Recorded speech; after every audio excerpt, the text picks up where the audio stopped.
Vamos a hacer el repaso de la clase pasada, que era el tema. Comenzamos el tema. O sea, comenzamos el tema de cuál es el destino de los no evangelizados. Entonces, claramente ahí está esa preocupación de qué pasa con aquellos que mueren y nunca recibieron el evangelio. O sea, si Jesús eh, es el único medio para la salvación, ¿cómo entonces estas personas son salvas y nunca escuchan a Jesús precisamente? Entonces, para ello hicimos varias secciones a varias opciones de respuesta, de las cuales se pueden defender de manera individual, pero también funciona de manera colectiva. La semana pasada vimos que primero que el evangelio se ha difundido. Y si aquellos lugares que se ha difundido y no está un alto porcentaje de cristianos, es porque precisamente, y esta es la segunda razón, que la palabra es suprimida. O sea, las personas, los cristianos, son asesinados. Y vimos varios ejemplos históricos de eso. Y la tercera respuesta que dimos finalmente para esa clase fue que Dios incluso podría dar el evangelio de formas sorprendentes. Incluso vimos ejemplos de musulmanes y vimos perspectivas como de los arminianos y los calvinistas de cómo Dios por medio, por ejemplo, por medio del conocimiento medio, que si Dios tiene ese conocimiento, si responde o no en las circunstancias que Dios les coloca, obviamente a personas que están lejos, es muy probable que estas personas no haya forma de que responderían correctamente al evangelio, sino que lo rechazarían. Y hoy, en esta clase hoy, vamos a hablar precisamente de eso, de que la mayoría de personas rechaza el evangelio. Y eso es lo que vamos a seguir como la siguiente respuesta. Hay quienes intuyen que seguramente habría muchas más personas que se hubieran arrepentido si hubiera tenido la oportunidad de haber escuchado el evangelio antes de morir. Uno de los que piensa de esta manera es el filósofo Jerry Walls. Él es un arminiano. Considera algunos de los lugares del mundo donde el cristianismo está floreciendo hoy, como Corea y África subsahariana. Creo que se dice así, subsahariana. Lugares donde el testimonio cristiano era relativamente mínimo, si es que existió, en generaciones anteriores. Es realmente plausible pensar que ninguno de los antepasados de estos cristianos coreanos y africanos contemporáneos hubiera aceptado el evangelio si lo hubiera escuchado. Seguramente pone la credulidad al límite pensar que ninguno de ellos lo hubiera hecho. De hecho, parece más probable que muchas personas hubieran respondido positivamente tal como lo han hecho en nuestros días. Entonces, hay dos cosas que vamos a responder al respecto. Primero, no se sabe lo que Walls quiere decir con ninguno, ya que no hay razón para creer que a lo largo de los siglos no ha habido algunos cristianos, aunque sean comparativamente pocos, en Corea del Sur. Es cierto que The Pew Research Center informa que en 1900 solo el 1% de las personas eran cristianas en ese momento, pero ¿cuántos cristianos se necesitan para que el evangelio esté disponible en un país? En cuanto al África subsahariana, ha habido una presencia cristiana allí desde el primer siglo. Consideremos nuevamente al eunuco etíope que hablamos en la clase pasada. Y en segundo lugar, Walls asume que muchas personas hubieran respondido positivamente. Lo asume porque hoy el cristianismo está floreciendo en esas áreas, pero es posible que las generaciones anteriores no hayan sido tan receptivas al evangelio. Muchas personas, así como culturas o incluso civilizaciones, no están preparadas para recibir el evangelio o han cometido un genocidio extendido contra los cristianos entre ellos. El suelo sobre el que se siembra la semilla del evangelio puede cambiar drásticamente con el tiempo. En la parábola del sembrador, y esto está en Mateo 13, Marcos 4, Lucas 8, Jesús dijo que la semilla de la palabra de Dios cae en 4 tipos de suelo: el camino, pedregales, entre espinos y buena tierra. Solo la semilla que cae en buena tierra producirá una cosecha. Considere que la mayoría de los judíos de la era del Nuevo Testamento rechazaron a Jesús.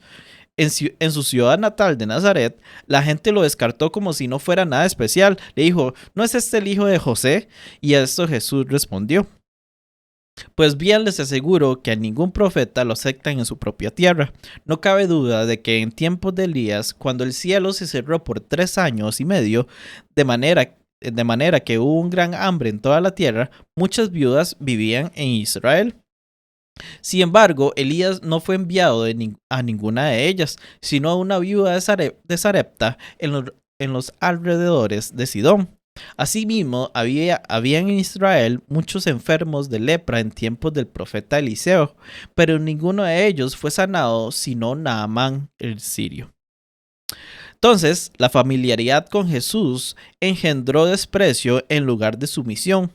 Con orgullo y envidia, la gente de su ciudad natal lo rechazó porque nació allí. Y cuando Jesús señaló ocasiones en el pasado de Israel en las que Dios solo ayudó a 2 personas que sufrían, que ni siquiera eran judíos, dice la Biblia que se levantaron, lo expulsaron del pueblo y lo llevaron hasta la cumbre de la colina sobre la que estaba construido el pueblo para tirarlo por el precipicio. En cuanto a Corea, ahora sí la diapositiva. En cuanto a Corea del Sur, quizás el dominio colonial japonés que comenzó en 1910, la Segunda Guerra Mundial y la Guerra de Corea prepararon el terreno para su aceptación más extendida del Evangelio. Solo Dios sabe por qué los pueblos o países eligen rechazarlo, pero sin embargo, Él lo sabe. Las ciudades cananeas de Sodoma y Gomorra sirven como una ilustración asombrosa de Dios sabiendo quién se arrepentiría o no, y que a menudo nadie en una cultura en particular se arrepiente. El Señor le dijo a Abraham que el clamor contra Sodoma y Gomorra era grande y su pecado era sumamente grave. Después de que Dios dijo esto, Abraham sabía que el Señor destruiría esas ciudades, así que le pidió a Dios. Y es así: ¿en verdad destruirás al justo junto con el impío? Tal vez haya 50 justos dentro de la ciudad. ¿En verdad la destruirás y no perdonarás el lugar por amor a los 50 justos que hay en ella? Lejos de ti hacer tal cosa, matar al justo con el impío, de modo que el justo y el impío sean tratados de la misma manera. Lejos de ti. El juez de toda la tierra no hará justicia. Entonces observen la súplica de Abraham: lejos de ti de tal cosa, matar al justo con el impío.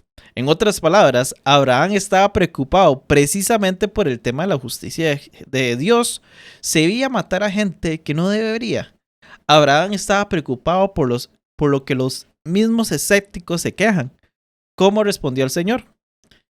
Y dice: si hallo en Sodoma 50 justos dentro de la ciudad, perdonaré a todo el lugar por consideración a ellos. Por lo tanto, el Señor acordó perdonar ambas ciudades si 50 personas justas vivían en ella. Abraham luego le pidió a Dios que perdonara las ciudades por 45 personas justas, luego 40, luego 30, luego 20 y finalmente por solo 10. Sospecho que cuando Abraham llegó a los 10 estaba casi que seguro que había al menos 10 personas justas en esas ciudades. Después de todo, Lot, su esposa y sus 2 hijas hicieron 4 personas. Todo lo que necesitaba encontrar eran otros 6 para salvar a ambas ciudades.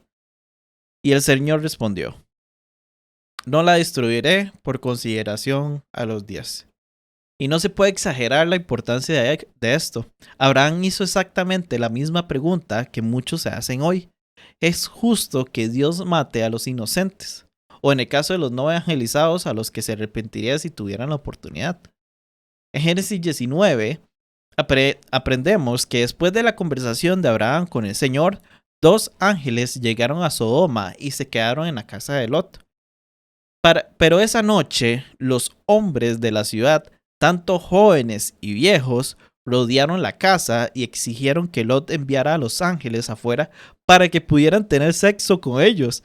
Imagínese el horror de ese momento. Los hombres querían violar a los invitados de Lot, que eran ángeles precisamente. Cuando se negó a enviarlos, los hombres amenazaron con hacerle algo peor. Incluso después de que los ángeles cegaron a estos hombres, se cansaban, dice Génesis 19:11, se cansaban tratando de hallar la entrada. Así que en la mañana siguiente, aunque muchas de las personas de esa ciudad habían quedado ciegas, Lot no encontró a nadie dispuesto a irse. Además, a pesar de que los hombres de la ciudad habían querido violar a sus invitados, el mismo Lot se mostró reacio a irse, o sea, no tenía muchas ganas de irse. Pero el Señor tuvo misericordia de Lot, por lo que los ángeles tomaron, entre comillas, a Lot, o sea, que se lo llevaron al sábado. Si uno pega un mero papazo ahí en la jupa y quedó todo muerto y se lo llevaron. Tomaron a Lot y su esposa y sus 2 hijas, y me imagino que ellas también, y lo sacaron de la ciudad. ¿Qué sucedió una vez que Lot y sus hijas salieron de la ciudad? Sus hijas emborracharon a Lot y tuvieron sexo con él para que pudieran tener hijos de su padre. Incluso el ateo Richard Dawkins, en un sorprendente momento de claridad moral, escribe: si esta familia disfuncional fue lo mejor que Sodoma tenía para ofrecer en términos de moral, algunos podrían comenzar a sentir cierta simpatía, me imagino que empatía, bueno, cierta simpatía por Dios y su azufre judicial. En serio, no sé cómo Dios pudo aclararnos más a los humanos que Él sabe quién se arrepentiría o no. Realmente, ¿cómo Dios lo hace más claro? Necesitamos que la discusión de Abraham con el Señor sobre Sodoma y Gomorra esté en luces de neón parpadeantes en nuestras Biblias, ahí todas las candelillas y las luces en nuestros ojos. Y ese no es el único caso. El Señor hizo algo similar con el pueblo de Jerusalén poco antes de su destrucción. Le dijo a Jeremías: recorran las calles de Jerusalén, observen con cuidado, busquen por las plazas, y si encuentran una sola persona que practique la justicia y busque la verdad, yo perdonaré a esa ciudad. Aunque juran por la vida del Señor, de hecho, juran en falso. Jeremías buscó, pero no pudo encontrar a nadie que buscara la verdad. Así que concluyó de esta manera: por eso los herirá el león de la selva y los despedazará el lobo del desierto. Frente a sus ciudades está el leopardo al acecho, y todo el que salga de ellas será despedazado, pues son muchas sus rebeliones y numerosas sus infidelidades. Note que al igual que con Sodoma y Gomorra, el Señor dejó en claro que Él sabe cuándo no hay personas que busquen la verdad en un lugar determinado. El Señor conoce nuestros corazones, conoce a los que acudirían a Él si tuvieran la oportunidad, y lamentablemente la mayoría no lo haría y no lo hará. Ahora quizás Romanos 3 del 10 al 11 tenga más sentido y dice: no hay justo ni aun uno, no hay quien entienda, no hay quien busque a Dios. Sin la obra del Espíritu Santo, nadie busca a Dios. Los seres humanos por sí mismos quieren hacer sus propias cosas y ninguna de esas cosas trata sobre buscar a Dios. Por lo tanto, la intuición de que seguramente habría más que se arrepentirían si hubieran escuchado el Evangelio no coincide con lo que nos dice la Escritura. De hecho, Romanos 1, del 18 al 20, enseña que todos ya tienen una revelación general de Dios disponible para ellos. Dice: porque la ira de Dios se revela desde el cielo contra toda impiedad e injusticia de los hombres, que con injusticia restringen la verdad.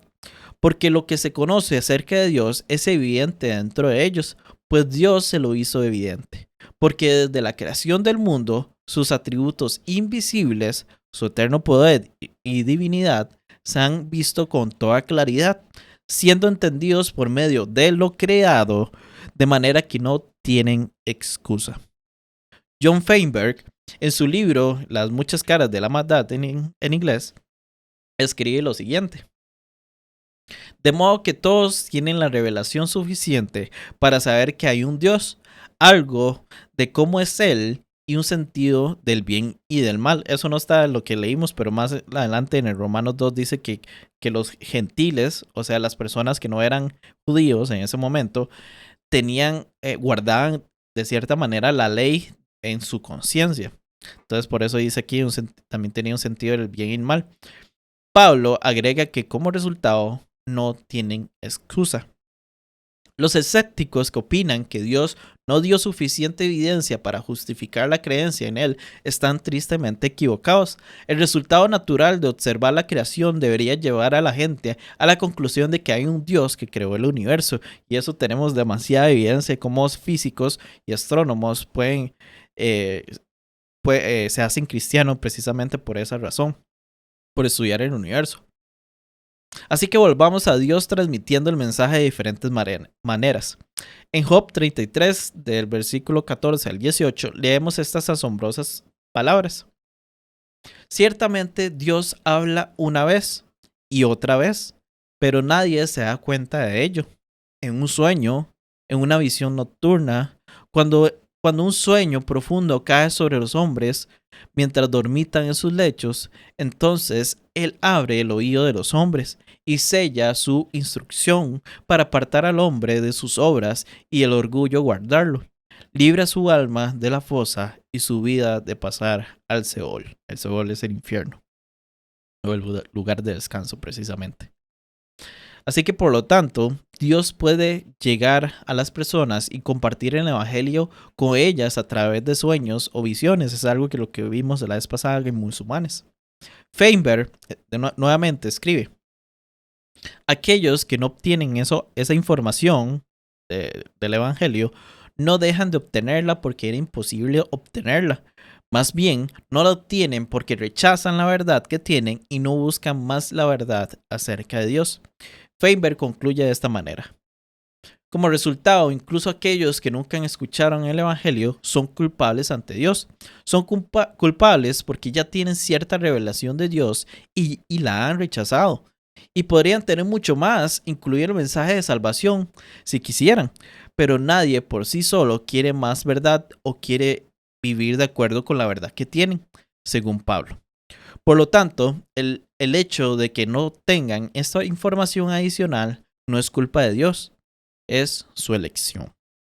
Feinberg tiene razón, y la razón por la que esta enseñanza viene después de la de por qué le pasan cosas malas a la gente buena es porque a menos que uno se dé cuenta de que todas las personas son profundamente pecadores, aparte de la obra regeneradora del Espíritu Santo, es casi imposible convencerlos de que Dios no está siendo injusto con los perdidos, a menos que todos escuchen el Evangelio.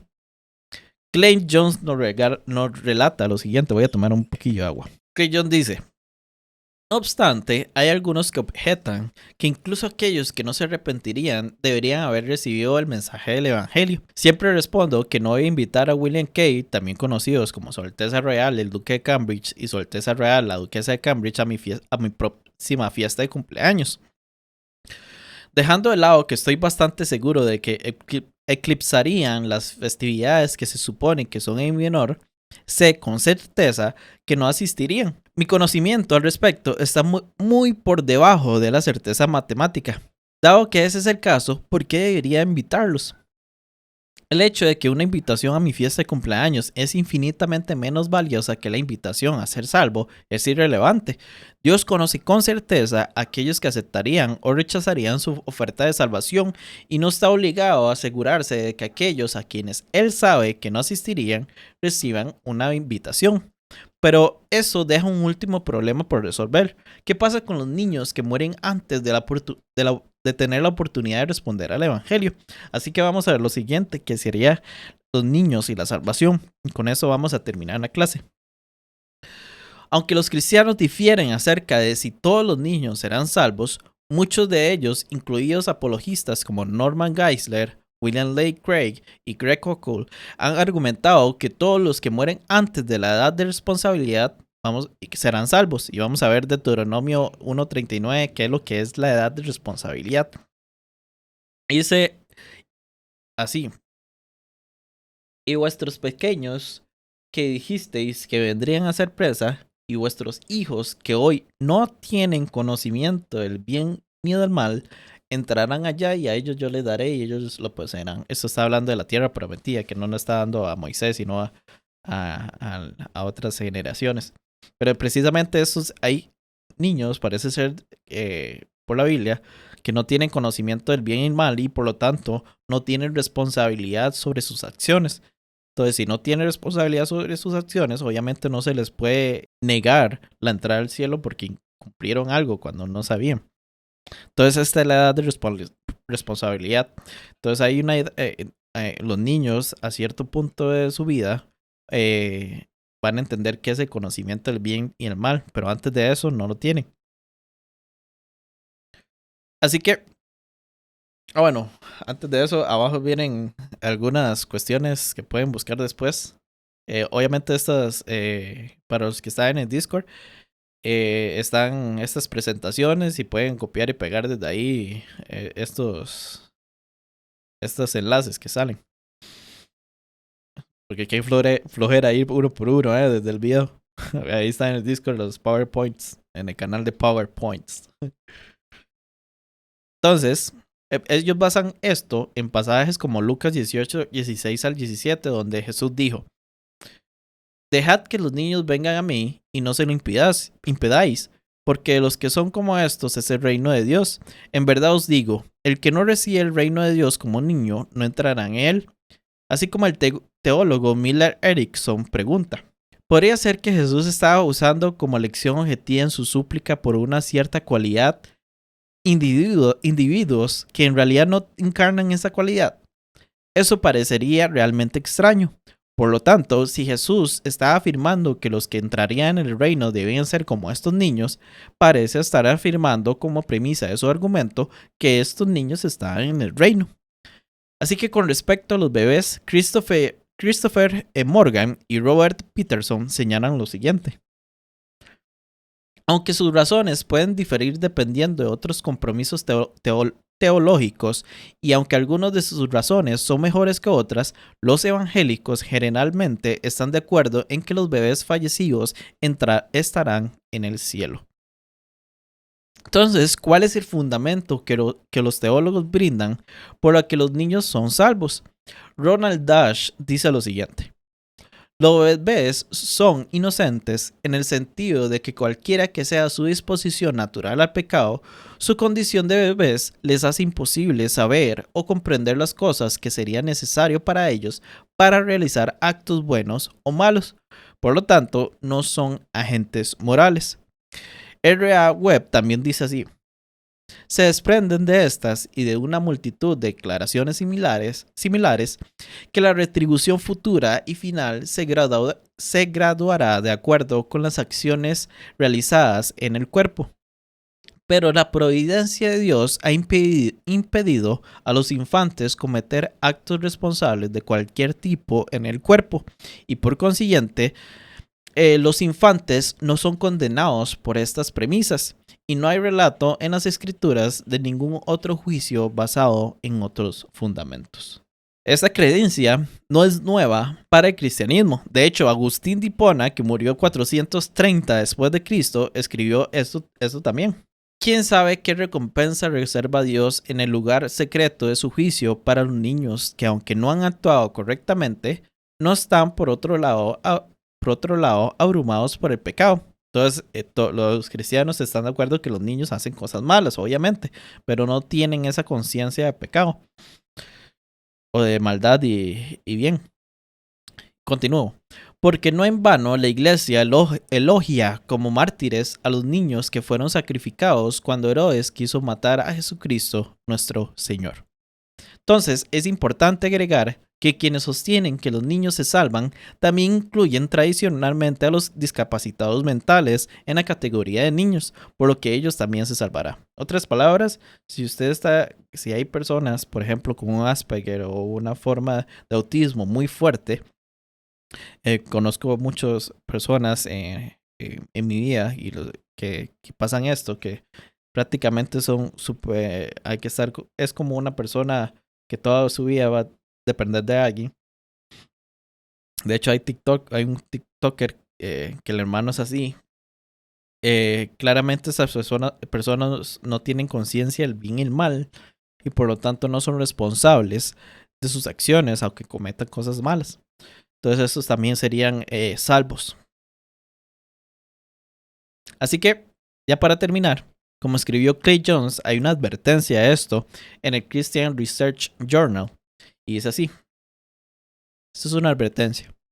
Es cierto que ninguna escritura garantiza inequívocamente que los niños serán salvos, pero si lo son, Dios tendría una buena razón para no dejarlo claro sin ambigüedades, porque entonces el aborto y el infanticidio garantizarían la salvación de un niño.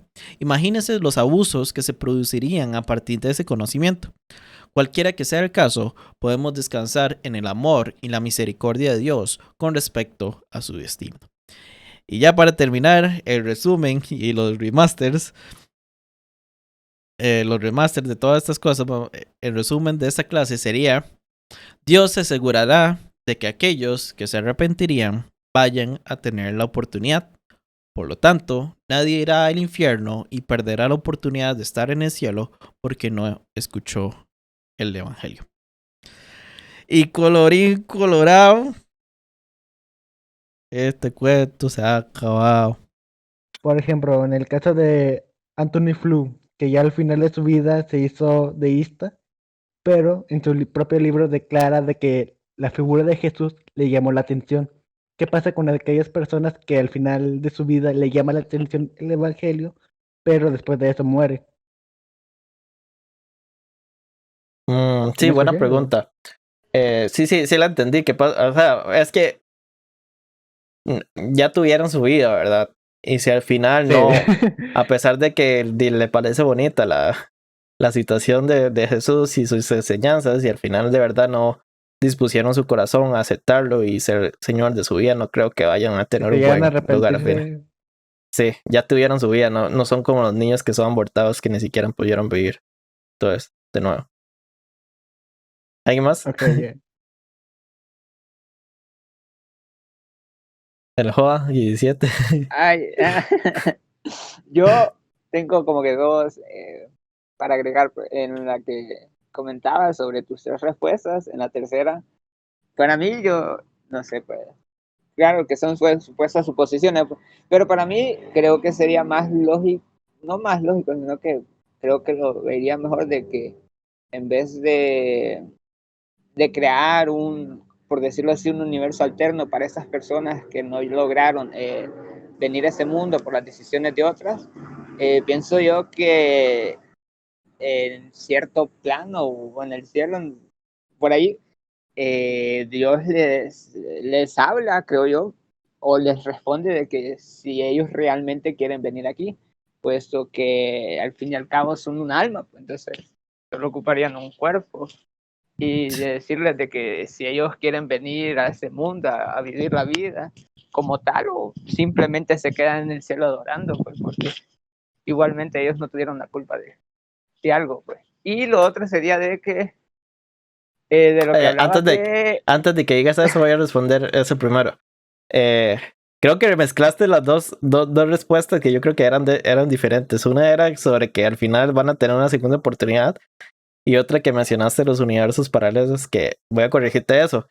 No traté, digamos, de decir que existen universos paralelos. No digo eso. Lo que estoy diciendo es que Dios, teniendo conocimiento de todo, incluso Dios sabe cuál sería la situación de una persona en caso de que recibiera el evangelio. Pero no es que no exista un universo paralelo, sino que Dios, antes de crear el No, mundo, bueno, es que como, sí, antes de es crear que el como había mundo, dicho, Moliniza, entonces, ajá, sí, pero eso es una, entonces lo que yo tengo, bueno, lo que quería yo tenía correr. entendido es que en los destinos que pueden haber existido, pues, Sí, bueno, yo lo que trataba de decir es que Dios, podemos descansar en la obra de Dios, de que estos niños van a, al final podrían, o sea, son salvos porque Dios crearía un mundo donde estos niños en otras situaciones aceptarían a Dios. Pero no es que sí se ponían sus paralelos, no es una cuestión de ya que Dios lo sepa. Sí. yo tomé como un hecho la relación, la existencia de otro universo, no como el posible escenario. Sí, no, los feministas no creen eso. ¿No? Lo que dicen son que existen mundos posibles, pero son diferentes los universos paralelos. Uno es como una suposición de lo que podrían ser las cosas y otro es como que de verdad existe, ¿verdad? Que son como, Qué complicado. sí, como materia del universo, pero no. Una es como un universo de ideas y otra es como materia, como para decirlo más Ok. sencillamente. Obviamente, si alguien ve esto y que sabe la semántica en mundos posibles, me va a cortar la jupa, pero lo estoy diciendo como la forma más sencilla de decirlo. No sé si alguien quiere Sí, más. sí. Bueno, joda, Y, José, continúa. y lo otro que sería que la verdad, yo me puse a pensar, pero mientras decías que comenzaba la reunión, de que antes el evangelio no era revelado de la manera en la que es ahora, pues, porque antes las personas no tenían acceso a los escritos, no tenían acceso a los maestros, no tenían acceso a la Biblia como tal, no tenían acceso a muchas cosas que ahora tenemos la oportunidad de poder aprender, pues, de poder saber. Entonces, sí era complicado y digo yo, pucha, gracias a Dios que tenemos la oportunidad, pero antes sí, y además de que sin contar las otras dificultades, pues porque antes era o trabajabas o casabas, no sé, o haces algo, pero si no te vas a morir o te van a casar o te van a vender. Entonces, como que era un mundo más complicado que ahora. Sí, obviamente, pero de alguna manera se compartió en el evangelio. O sea, al No, final, sí, sí, sí. los escritos que tenemos de la Biblia fue escritos por gente que sabía escribir, pero prácticamente todas las enseñanzas del Evangelio fueron oralmente compartidas y oralmente memorizadas. Por ejemplo, un ejemplo sería los musulmanes que se aprenden casi que todo el Corán de memoria, porque es una tradición que ha seguido en ellos desde siempre, porque así existió. En ese momento no habían, digamos, escribas que escribían las cosas, porque no mucha gente escribía. Entonces es una cuestión, digamos, que tengamos como relación, así como los musulmanes, así eran en el tiempo del cristianismo. Pero sí, pero al final de cuentas se extendía más el evangelio porque era como chisme, ¿ve? Porque se hablaba y se decía. Entonces yo creo que no era tan difícil porque no había escrito, más bien la gente no hubiera entendido porque nadie sabe escribir. Yo creo que sí se pasaba más fácilmente entre el habla, oralmente. Sí. ¿Ves? Pero los puntos que yo había dicho la vez pasada es que sí, se había llegado el evangelio a casi que todos los rincones del planeta. Que sí, las personas que en los países que tienen poco porcentaje de cristianismo es porque precisamente han tenido guerras y han matado a los los cristianos, perdón. Y que también, digamos, y la otra respuesta es que de alguna manera, inclusive en estos países con dificultad sobre el evangelio, reciben el evangelio precisamente por visiones, sueños o algún milagro. Que ahora que digo eso, los milagros, es importante que sepan que aunque, porque, bueno, la gente podría decir, ¿por qué entonces Dios no nos revela el evangelio a todos aquellos que no tengan, bueno, disposición de esos evangelistas por sueños o visiones? Y la respuesta sería porque los milagros no cambian los corazones de las personas. Es por eso que los milagros son tan pocos hechos y tan escasos, porque de nuevo el corazón del hombre es malo y casi siempre va a rechazar a Dios. Entonces, la importancia es que los milagros no cambian los corazones. Dios sabe que aquellos que reciben estos milagros son porque de verdad aceptarían esa forma. Pero sí, no porque Dios les habla, la gente puede pensar, mira, tuve un sueño rarísimo y alguien me habló sobre tal cosa. O sea, no siempre va a haber disposición en el corazón de estas personas por estas visiones o sueños. Adelante. No sé Bueno, si ya alguien tenías que decir para algo más. terminar, Ajá. no, agregando a lo que hablaba sobre la expansión del cristianismo, creo que uno de los sucesos sería el día del Pentecostés, pues. Fueron más de 5.000 personas que se convirtieron y entre ellos habían extranjeros, que fue cuando se les reveló la lengua, la capacidad de comunicarse en sus propios idiomas. Pues. Sí, exacto. Sí, exacto. De hecho, esa sería como la razón de por qué hay estas formas de hablar en lenguas que sería como para expandir el evangelio. De hecho, Pablo habla que el don de lengua no es para uno mismo, sino para las personas, digamos. Y que por eso dice que hayan también intérpretes, porque precisamente es para las personas este don de lenguas, para presentar el evangelio y que estas personas se arrepientan y tengan una nueva vida en Cristo, pero sí.